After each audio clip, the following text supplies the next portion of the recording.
할렐루야. 오늘 또 하나님의 은혜와 평강이 예배드리는 사랑하는 성도 여러분들에게 충만하게 임하시기를 주님의 이름으로 축원합니다. 오늘은 누가복음 14장 16절로 24절 말씀을 통해서 초대를 거절한 자들의 핑계, 이런 제목을 함께 말씀의 은혜를 나누려고 합니다. 요즘은 하루가 다르게 봄 소식이 전해지고 있고요. 또 날씨도 봄 날씨답게 따뜻해지고 있습니다. 이렇게 겨울에서 봄으로 오는 이런 시기에는 환절기라고 해서 갑자기 감기에 걸린다든지 이런 일들이 발생될 수 있어요. 특별히 우리 교회에는 어르신들이 계시기 때문에 어르신들은 특별히 건강에 유의하셔야 할 것입니다. 아멘. 오늘 누가복음 14장에 보면은요, 예수님께서 어느 안식일 날에 한 바리새인의 초청을 받아서 그 식사에 참석합니다. 그리고 말씀해 주신 세 가지 교훈이 나타나 있어요. 첫 번째 교훈은 아들이나 소가 물에 빠지면, 아들이나 소가 우물에 빠졌어요. 그때 안식일이라도 구출해야 되느냐, 구출하지 말아야 하느냐, 이것을 말씀하시면서 의식보다는 사랑을 베푸는 것이 더욱 중요하다 하는 것을 우리에게 말씀해 주고 있고요. 두 번째 교훈은 이 높은 자리를 욕심내는 사람을 보고 스스로 자기를 낮추는 사람은 높아지고 높이는 자는 낮아진다는 진리의 말씀을 우리에게 해줘요. 그리고 세 번째는 천국잔치의 비유를 말씀합니다. 마태복음 22장 1절로 14절 말씀에 보면 오늘 이 누가복음과 비슷한 말씀이 기록되어 있는데, 마태복음에서는 임금이 왕자의 결혼식을 하기 위해서 많은 사람을 청했는데 초청받은 사람들이 거절했다고 기록하고 있어요. 그래서 오늘은 예수님의 이 세 가지 교훈 중에서 세 번째 교훈인 천국잔치의 비유를 중심으로 함께 생각해 보면서 은혜를 받으려고 합니다. 자, 오늘 본문 말씀을 보면요, 어떤 사람이 잔치를 베풀고 종들을 다 보내서 많은 사람들 잔치에 초청을 했어요. 그런데 초청을 받은 사람들이 일제히 사절해요. 못 가겠대요. 어떤 사람은요, 밭을 사가지고 쟁기질해야 되고 농사해야 되니까 못 가겠다고 하고요. 어떤 사람은요, 소 5결이, 소는 1결이 2결이 이렇게 얘기하거든요. 5결이를 샀는데 못 가겠대요. 그것 때문에. 또 어떤 사람은요, 장가를 들어가지고 못 가겠대요. 각각 이 핑계 저 핑계 이유를 대면서 초청한 호의를 다 거절하고 있어요. 만약 여러분들이 임금님이 잔치에 초청했다고 했을 때 여러분들은 어떻게 하시겠어요? 잔치집에는요, 역시 많은 사람들이 와야 잔치를 제대로 할 수가 있는 거예요. 24일 날 제가 옛날에 모시던 이 상사분이 아들 잔치를 한대요. 그런데 호텔에서 하는데 미리 예약을 해야 된다고 올지 안 올지를 미리 얘기해 달래요. 지금 고민하고 있어요. 여러분, 잔치집에 주인이 초청을 했는데 얼마나 인심을 잃었으면 초청한 사람들이 하나같이 거절을 하고 오지 않을까요? 물론 예수님이 이 비유의 말씀을 하신 것은 하나님께서 인류를 구원하시려고 제일 처음에 유대인들을 선민으로 택해요. 그리고 그들을 통해서 온 인류의 구원을 완성하시려는 원대한 계획 가운데 이 땅에 독생자 예수 그리스도를 보내셨어요. 그런데 유대인들 중에 종교적인 지도자나 민족적 지도자라고 하는 바리새인들이나 서기관들이나 제사장, 레위인들, 이 사람들 모두가 하나같이 예수를 메시아로, 구세주로 영접하지를 않았다는 거예요.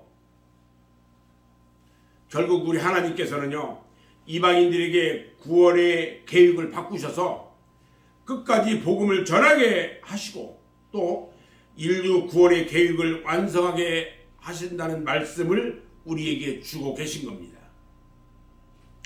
사도 바울이요, 안디옥에서 설교를 하는 중에 이방인 전도에 대한 말씀을 하셔요. 사도행전 13장 46절 말씀을 보면 바울과 바나바가 담대히 말하여 이르되 하나님의 말씀을 마땅히 먼저 너희에게 전할 것이로되 너희가 그것을 버리고 영생을 얻기에 합당하지 않은 자로 자처하기로 우리가 이방인에게로 향하노라. 주께서 이같이 우리에게 명하시되 내가 너를 이방의 빛으로 삼아도록 땅 끝까지 구원하게 하리라 하셨다고 말씀합니다. 초청을 받은 사람들이 그 초청을 거절하니까 주인이 화가 나서 노합니다. 그리고 종들에게 다시 명령합니다. 그래?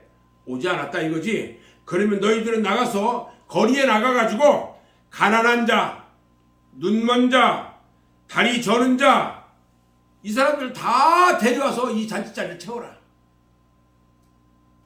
그래도 자리가 남았어요. 그러자 너희는 산과 울타리로 나가서 남자나 여자나 지나가는 사람들을 전부 다가 데려다가 여기 자리를 채워라.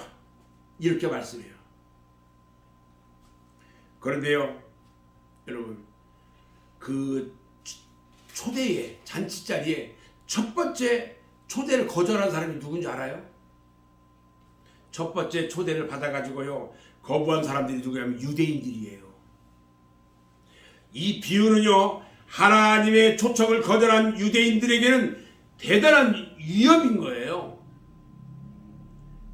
그리고 죄인들과 버림받은 사람들을, 그 사람들은 초대를 받으리라고 전혀 생각도 꿈에도 생각하지 않았는데, 제의되었던 소유되었던 그 사람들과 이방인들에게는 상상조차 할 수 없는 축복으로 다가왔어요. 그 사람들을 다 불렀더니 축복이 되어버렸어요. 사도 바울이요, 안디옥에 가서 열심히 복음을 전도하는 중에요, 유대인들에게 많은 핍박을 받았었어요. 그래서 사도 바울이 이방인들에게 복음을 전하게 된 이유를 설명을 합니다. 그런데 이방인들이 기뻐했다고 말했어요. 사도행전 13장 47절로 49절에 보니까요, 주께서 이같이 우리에게 명하시되 내가 너를 이방의 빛으로 삼아 너로 땅끝까지 구원하게 하리라 하셨느니라. 이방인들이 듣고 기뻐하여 하나님의 말씀을 찬송하며 영생을 주시기로 작정된 자는 곧 다 믿더라. 주의 말씀이 그 지방에 두루 퍼졌다. 이렇게 기록합니다. 첫 번째 초청을 거부한 유대인들, 그 다음에 두 번째로는요, 환영을 받은 사람들이 있었어요. 그게 누구냐면 이방인들이에요. 유대인들이 아닌 모든 사람들, 우리는 이방인들이었어요. 유대인들은 왕의 잔치에 초청을 받는 영광을 얻었지만 개인적인 이유로 거절을 하였습니다. 그 거절한 것이요, 유대인뿐만이 아니라 오늘날도 얼마나 많은 사람들이 하나님의 초청을 거절하고 있는지 알 수 없어요. 예수의 복음이, 진리가 전파되는 곳마다 환영보다는 거절의 쓴잔이 더 많이 있다는 거예요. 우리가 예수 믿으라고 하면요, 나 예수 믿을게 하고 딱 하는 사람보다 이 핑계 저 핑계 대면서 예수 안 믿으려고 하는 사람이 더 많다는 거예요. 사도 바울이 다메섹에서 회심을 한 후에 복음을 증거하러 수천 수만리를 갖은 고통과 위험을 무릅쓰고 다닐 때에 바울이 가는 곳마다 언제나 환영하는 사람보다 핍박과 방해가 더 많이 있었습니다. 이 바울이요, 루스드라 지방에 갔을 때요, 유대인들에게 복음 전하다가 매를 맞아요. 그리고 완전히 정신을 잃었어요. 얼마나 매를 맞았는지. 그리고 그 유대인들이 그 바울이 죽은 줄 알고 성 밖에다 내다 버리라고 그랬어요. 그랬는데 기적적으로 거기에서 깨어나서 살아납니다. 그리고 성도들에게 말합니다. 제자들의 마음을 굳게 하여 이 믿음에 머물러 있으라. 권하고 또 우리가 하나님의 나라에 들어가려면 많은 환난을 겪어야 할 것이다 그랬어요. 무슨 말이냐면 하늘나라에 들어가려면은 이 땅에서 잘 먹고 잘 살다 들어가는 게 아니라 많은 어려움과 환난이 있을 거다는 거예요. 그런 과정을 겪어야 우리가 천국에 들어갈 수 있다는 거예요. 사랑하는 여러분, 여러분들은 지금 하나님의 초청을 거절하지는 않았습니까? 하고 제가 묻고 싶어요. 주일날인데도 잘 들어야 돼요. 일이 바빠서 예배 못 나오고, 잔치집에 가야 하기 때문에 못 나오고, 사업이 바빠서 못 나오고, 소를 샀으니까 못 나오고, 세상 재미가 좋아서 못 나오고, 애들 때문에 못 나오고, 이런 일들이 너무나 많아요. 새벽 기도를 해야 하는데 잠이 많아서 못 나오고, 고달해서 못 나오고, 다른 식구들 잠 깰까봐 못 나오고, 밤잠을 못 자면 낮에 하는 일에 대해서 지장되기 때문에 못한다고 핑계하는 사람들이 너무나 많아요. 하나님의 초청에 응하는 성도가 되어야 합니다. 아멘. 그것이 순종하는 길이고 축복의 길인 것입니다. 자, 그러면은 임금의 초청을 거부한 이유에 대해서 한번 자세히 한번 살펴보죠. 첫 번째는요, 밭을 샀기 때문에 그것을 보러 가야 된다고 초청을 거절합니다. 이 사람은요, 사업의 요구 때문에 하나님의 요청을 거절해 버리고 말았습니다. 오늘날에도 이런 사람 많아요. 밭은요, 투자의 상징이에요. 밭은 곡식을 뿌리고 각종 채소를 가꿔야 하고 온갖 작물들을 심고 김을 매주고 수확을 기다리는 최대한의 작업이 어디에서 일어나느냐? 밭에서 일어납니다. 특히 농사를 짓는 사람들은요, 밭을 중요하게 생각하는 것은 당연한 거예요. 그러나 이 사람에게 문제가 있었어요. 천국잔치에 참여하는 일은 어느 무엇보다도 중요한 일이라는 것을 잊어버리면 안 된다는 거예요. 아멘. 그래서 예수님은 제자들에게 천국과 그 구원의 영생에 대해서 세상의 모든 것과도 바꿀 수 있어야 한다고 말합니다. 세상의 모든 것들이 아무리 좋아도 천국의 구원과 영생과는 바꿀 수가 없는 것입니다. 오늘 초청을 거부한 사람들은요, 세상 사람을 만나는 시간, 사업을 위해 투자하는 시간은 귀하게 생각했는데 하나님과 만나는 시간은 조금도 귀하게 생각하지 않았다는 거예요. 그러므로 우리들은요, 하나님의 초청에 즉각 응답하고 대답해야 합니다. 그리고 하나님과 만나는 시간을 가장 중요하게 여겨야 할 것입니다. 아멘. 두 번째, 소 5겨리를 샀는데 그것을 시험하러 가야 된대요. 잘 다니는지. 소를 샀으니까 소를 시험하는 것은 하나님의 초대보다도 더 귀하게 생각했던 사람이었어요. 이 사람도 앞에 사람처럼 문제가 있어요. 이 잔치는요, 오늘 주님의 잔치는 하나님의 잔치예요. 하나님 천국 잔치예요. 세상의 새로운 일에 대한 시작을요, 하나님의 일보다 더 비중을 둔다면 하나님은 그런 자를 초대하지 않는다는 거예요. 소는요, 내일 시험해 봐도 돼요. 그러나 하나님의 잔치의 초대는 오늘 하루, 오늘뿐이라는 거예요. 이것을 기억해야 돼요. 열처녀 비유를 우리가 잘 알고 있습니다. 기름을 준비하지 못한 미련한 5처녀들은요, 기름을 사러 갔다가 오니까 벌써 신랑이 와서 들어가고 문이 굳게 닫혀져서 들어가지 못했습니다. 어두운 곳에서 그들은 울부짖어야만 했어요. 오늘날도 이런 사람들이 있습니다. 예배를 참여하는 것보다 세상의 오락과 취미를 즐기기를 더욱 좋아하는 사람들이 많아지고 있습니다. 하나님의 잔치를 기뻐하는 여러분 되시기를 주님의 이름으로 축원합니다. 아멘. 셋째 사람은요, 내가 아내를 맞이했으니까 가지 못하겠다는 겁니다. 이 사람은요, 다른 사람들보다 더욱 단호하게 말합니다. 위에 두 사람의 경우는 이런 이유 저런 이유로 가지 못하겠으니 나를 용서하도록 하라고 했는데, 이 세 번째 사람은 당연히 나는 못 간다고 단호하게 말합니다. 신명기 24장 5절 말씀을 보면요, 사람이 새로이 아내를 맞이하였으면 그를 군대로 내보내지 말 것이요 아무 직무도 그에게 맡기지 말 것이며 그는 1년 동안 한가하게 집에 있으면서 그가 맞이한 아내를 즐겁게 할지니라, 이렇게 말해요. 만약에 이 말씀대로 본다면 이 청년이 이와 같이 말하는 것은 조금도 문제가 되지 않고 당연하다고 보아질 수 있어요. 이 사람은 자기 아내를 지극히 사랑해서 자기 부인을 위해 남의 잔치집에 참석을 못했다는 거예요. 자기 아내를 집에 두고 남의 잔치에 찾아다닌다면 이 청년은 머리가 아마 이상한 사람이 될 거예요. 그러나 이 사람도 앞에 나오는 두 사람처럼 자신의 일을 하나님의 일보다 더 중요하게 생각했어요. 여기 나오는 세 종류의 사람들이 잔치에 참여하지 못하겠다는 이유는요, 조금씩 다 달리기는 해요. 그러나 결국은 다 같이 거절하는 결과만 낳게 됐어요. 그래서 그 주인이 진노합니다. 그는 초청했던 사람들을 다 포기했어요. 그리고 종들을 시켜서 빨리 시내의 거리와 골목으로 나가서 가난한 자들과 몸이 불편하는 자들과 맹인들과 저는 자들을 데려오라고 말합니다. 왜 이 사람들을 초청했을까요?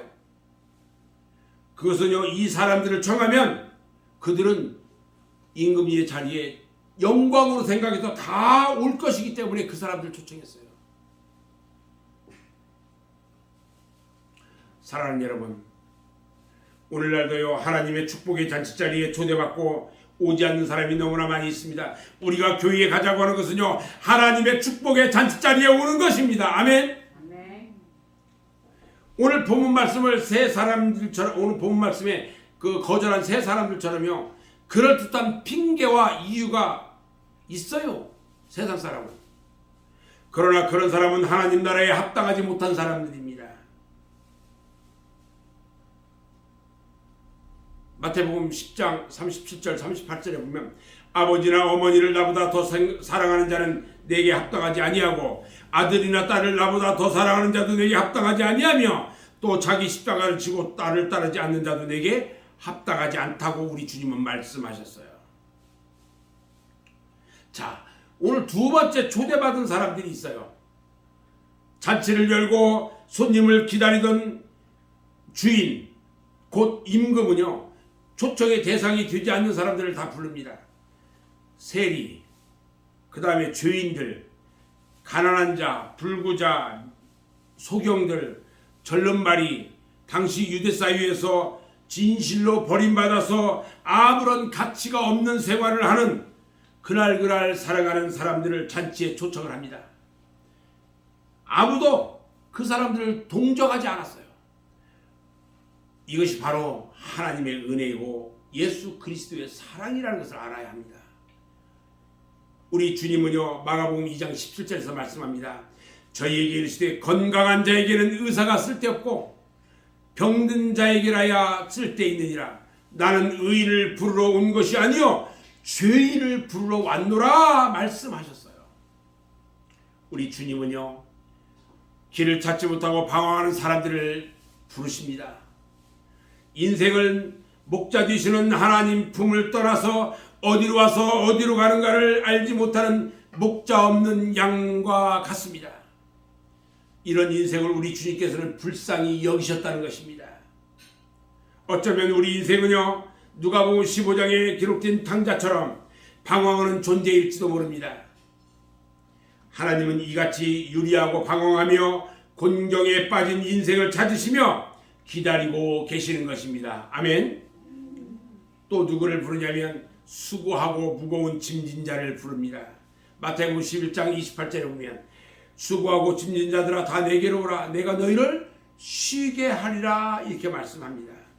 인생은요 나면서부터 죽을 때까지 수고하고 무거운 짐을 집니다. 인생이란 것은요 무거운 짐을 지고 높은 산을 한 걸음 한 걸음 올라가는 수고를 하다가 마지막에 기진맥진해서 쓰러지는 것이라고 할 수 있습니다.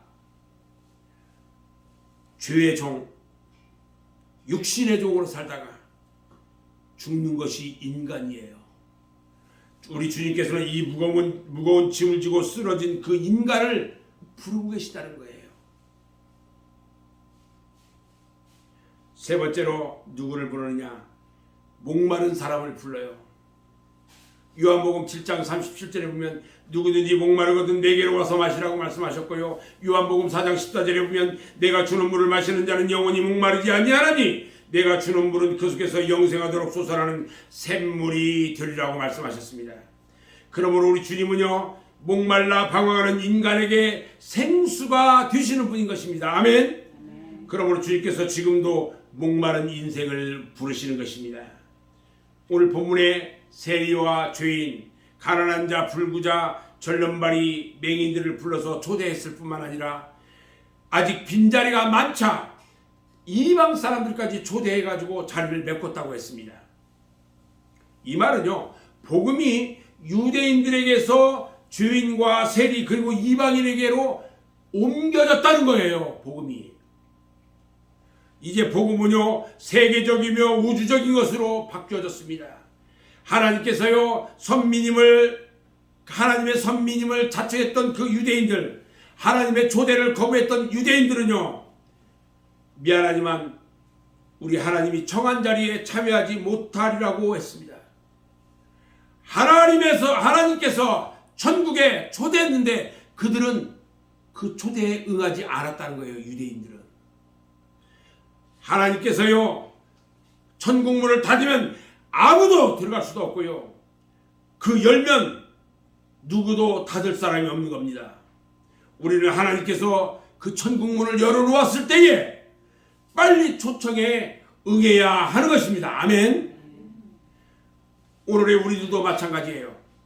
하나님의 부름을 받았을 때에 예수님의 부름을 받았을 때에 핑계내지 말고 나가야 합니다.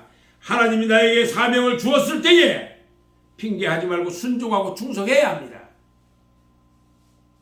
우리 하나님이 또 불렀어요. 누구를 불렀냐? 병든 자를 불렀어요.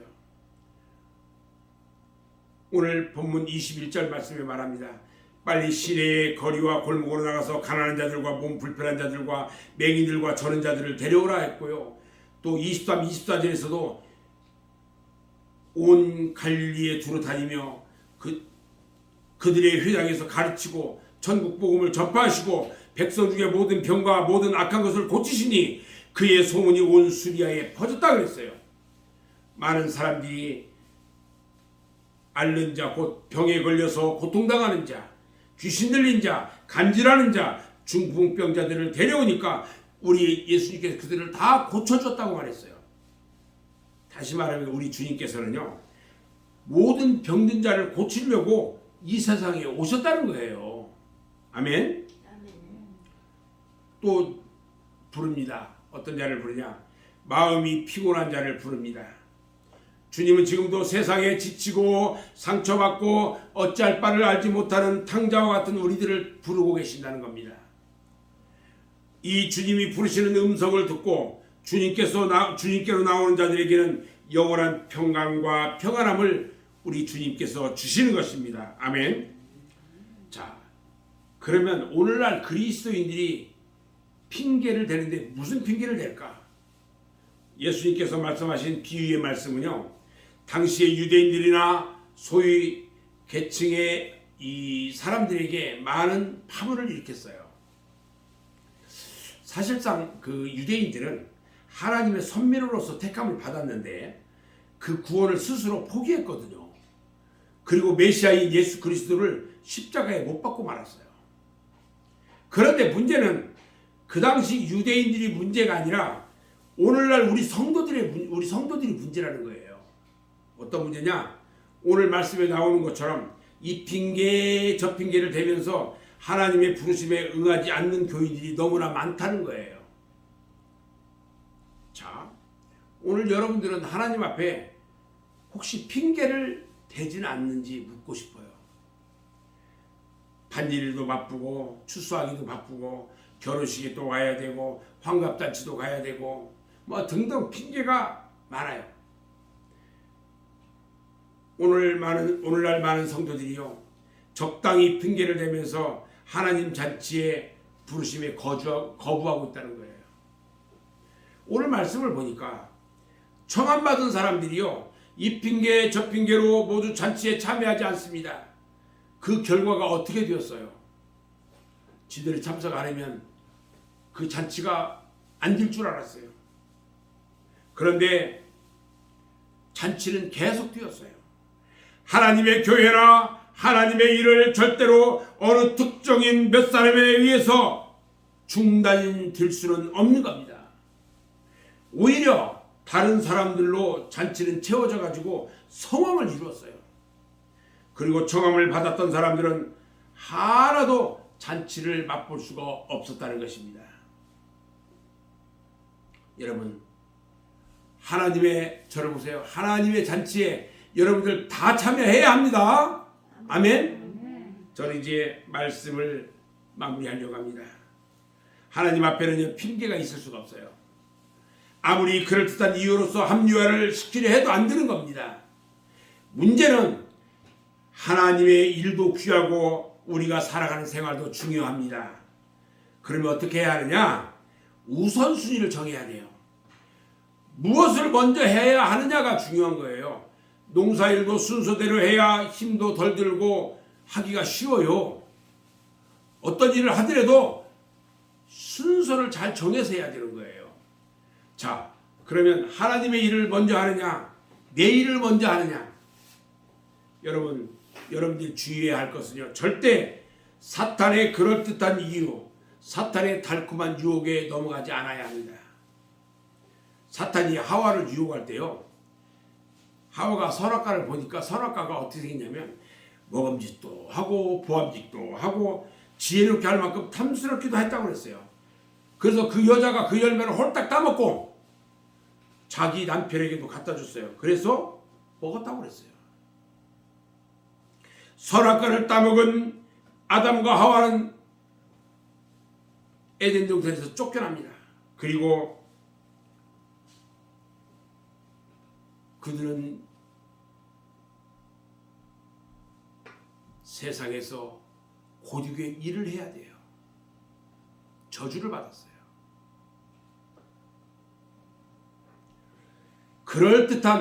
우리 주변에 그럴듯한 유혹이 있는 뒤에는요, 독소가 있다는 것을 깨달아야 해요. 독소가 있어요. 어떤 이유에서건, 아니 어떤 경우라 할지라도 어떤 환경이든지 간에 절대로 하나님 앞에 핑계를 대지 말기 바랍니다. 아멘. 로마서 1장 20절에 보면요, 그러므로 그들이 핑계하지 못할지니라 그랬어요. 핑계는요, 자신의 믿음을 파멸시키고 타락시키는 거예요. 핑계는요, 사탄이 이용하는 거예요. 핑계는 천국을 포기하는 거예요. 여러분, 이래도 핑계할 겁니까? 사랑하는 우리 맑은새교회 성도 여러분, 지금도 오라고, 방황치 말고 오라고 말씀하시는 우리 주님의 음성을 들어야 합니다.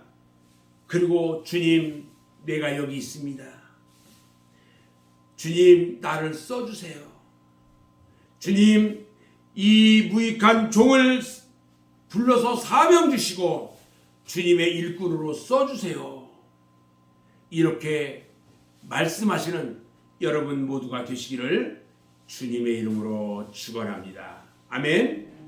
다 같이 기도하겠습니다.